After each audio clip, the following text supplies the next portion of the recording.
Hello everybody, and welcome!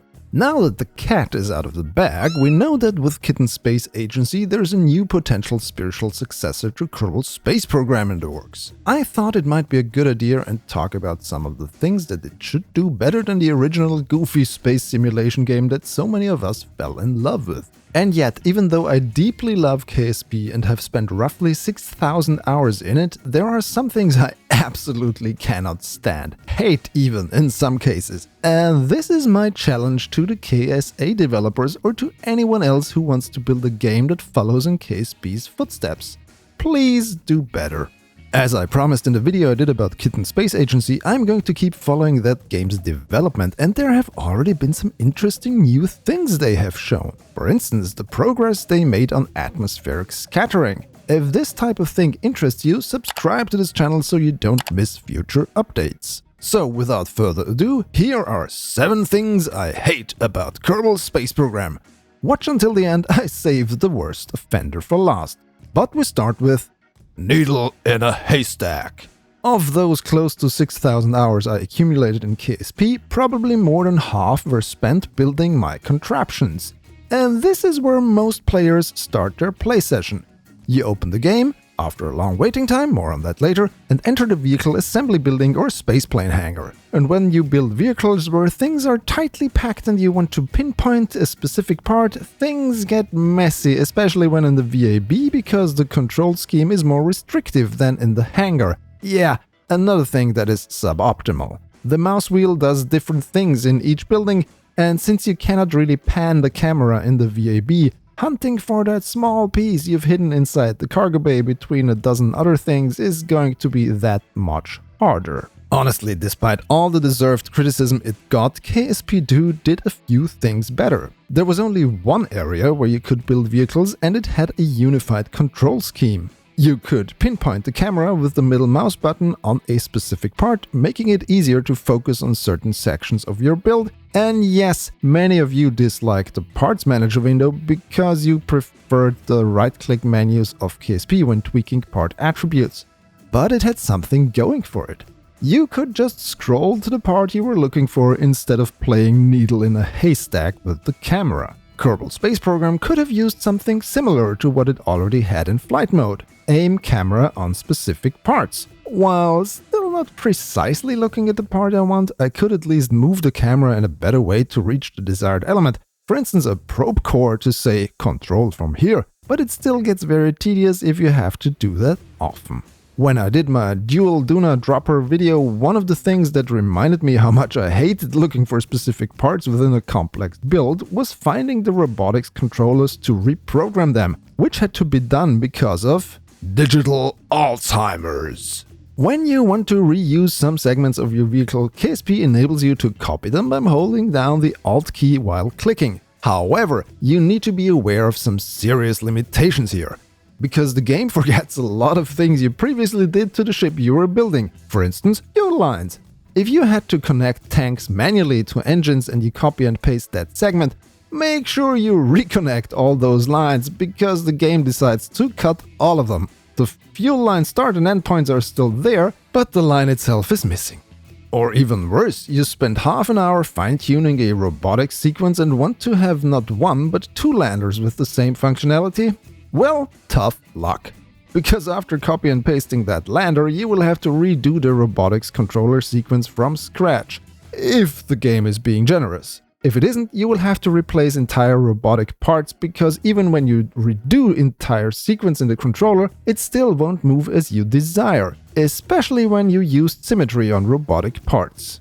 In that case, you often have to restart the game to make it work again, which takes up a lot of time. As I said, more on that aspect later. In regards to robotics, KSP doesn't fare better, mainly because it does not have any robotics. Yeah, the developers never got around integrating those before the studio was shut down.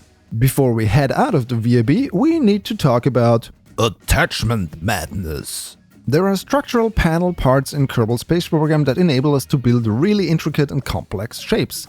However, especially when using the smaller ones, it's extremely annoying to fit them together. You see, they have attachment points on each corner, in the middle of each edge, and at the top and bottom of their surface center. That's 10 attachment nodes per part. Now add a couple of them together and try to make any kind of shape, and you have to end up working around all of those nodes instead of really using them. I am sure there's a mod out there to improve this, and that's great if there is, but as for the stock experience, this makes building more intricate vehicles a lot harder. Also, something that has frustrated me from the beginning: why is it not possible to surface attach every part? You can do it with some, but not others. Yes, you can work around this by surface attaching a cubic octagonal strut or a tiny grip pad and then using its nodes to attach the part you really would have liked to attach in the first place. There's probably a reason for this, but as a player I don't want to learn the idiosyncrasies and limitations of the underlying technology.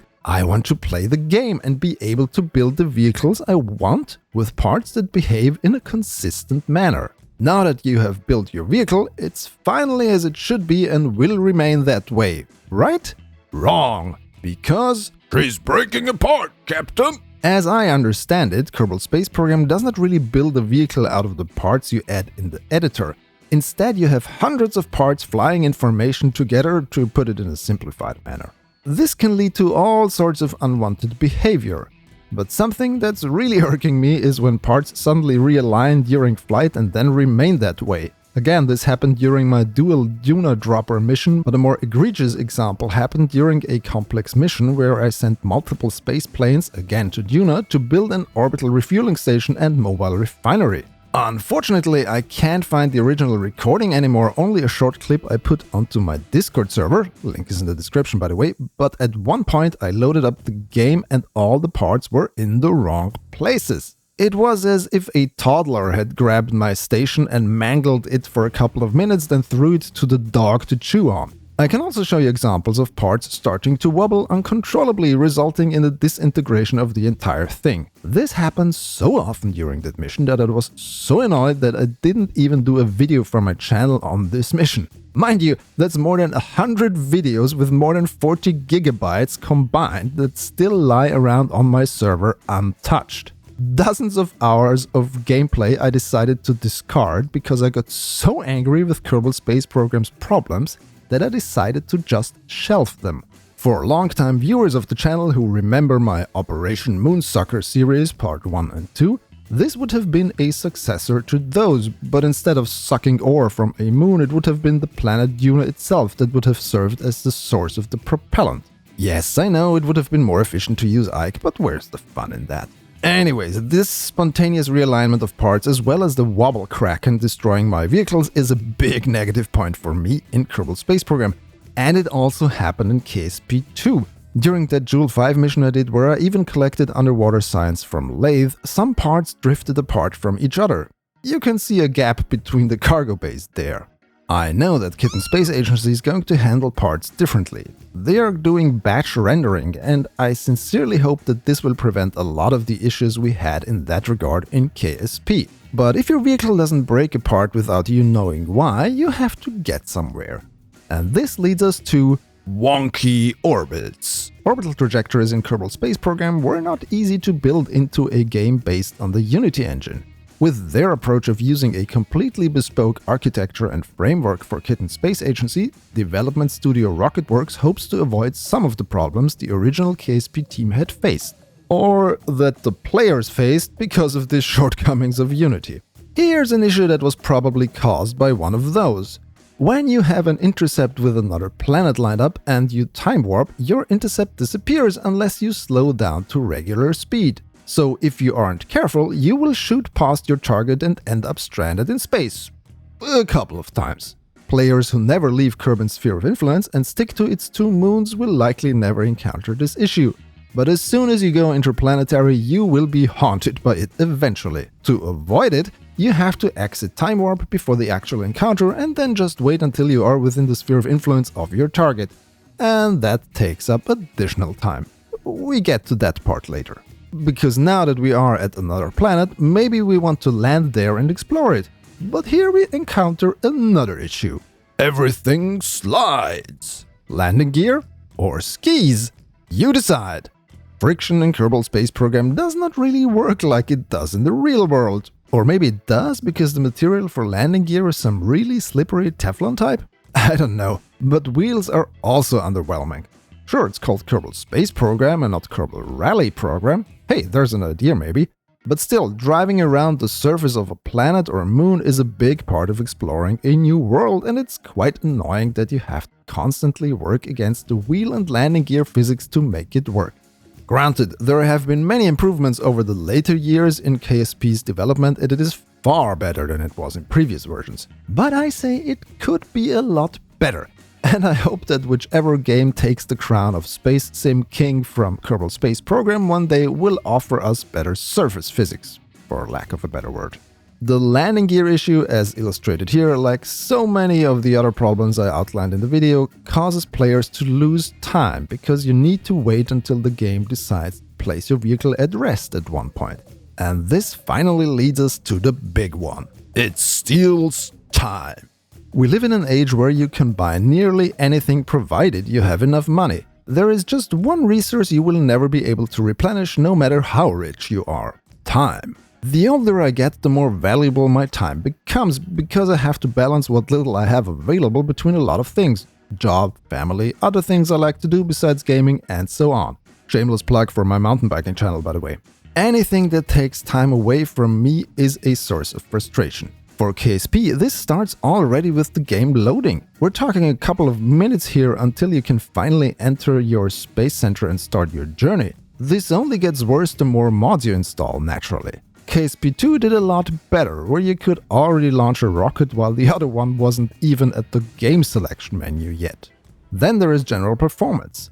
As you may have already noticed, I like to build vehicles that are a bit on the more complex side. Being a sci-fi geek at heart, massive space cruisers have always tickled my fancy, so I gravitate to building these in Kerbal Space Program. Building them is not the problem. Launching them is. What you see in my videos is usually highly sped up footage because I don't want you to suffer through 50 minutes of ascent like I did. And yes, I had occasions where launching my rocket took that long. Part of this problem is staging. Every time you hit the spacebar to get to the next stage, the game stops and thinks for a while. You're not sure what's going to happen next. Will everything work out? Will some parts fall off? Will everything explode? And of course, when two vessels meet in space, as soon as they are within 2.3 kilometers of each other, the entire game grinds to a halt if both are a bit bigger.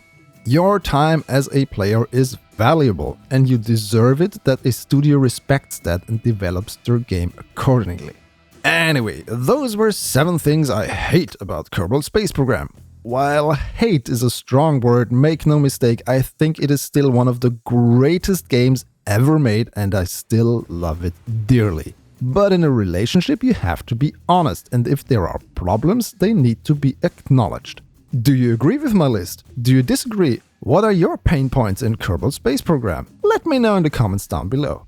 Thanks for watching until here. I know less than half of everyone clicking on this video does, so I appreciate you for doing so, and an even bigger thanks to all the people who support me over on Patreon or via YouTube memberships. If you choose one of the higher tiers, your name will show up here, like all of these wonderful folks.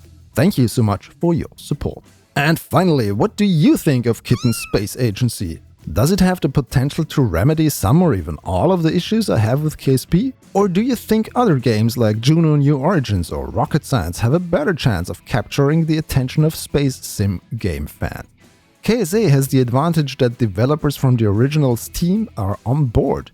To me, it appears the current team know what they are doing, focusing on a stable architecture first before adding the shiny bits later. As I said, I'm keeping a close eye on what's going on over there with them and will report back soon.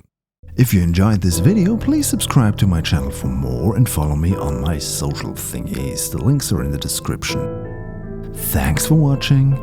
Goodbye.